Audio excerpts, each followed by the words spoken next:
नमस्कार मित्रांनो, मी प्रदीप कुमार, पाटण जिल्हा सातारा. सर्वांचं या व्हिडिओमध्ये स्वागत करतो. या व्हिडिओमध्ये आपल्याला पाहायचं आहे व्हॉट्सअप अपडेट कसं करायचं.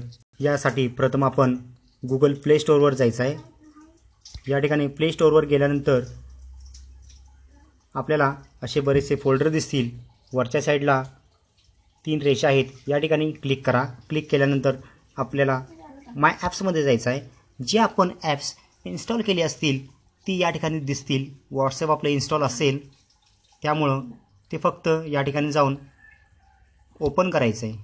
ओपन केल्यानंतर या ठिकाणी अनइन्स्टॉल व अपडेट असे 2 पर्याय दिसतील. या ठिकाणी अपडेटला क्लिक करायचं आहे. अपडेटला क्लिक केल्यानंतर ॲटोमॅटिक अपडेट चालू होईल. या ठिकाणी माझं अगोदरच अपडेट असल्यामुळं या ठिकाणी ओपन ही पर्याय दिसतोय. त्याच पद्धतीनं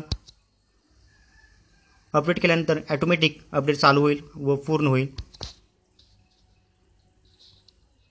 आपण तशाच पद्धतीनं आपण सर्चमध्ये जाऊन सुद्धा अपडेट हा व्हॉट्सअप हा शब्द जर टाकला तर त्या ठिकाणी ते सुद्धा आपल्याला समोर असे दिसेल.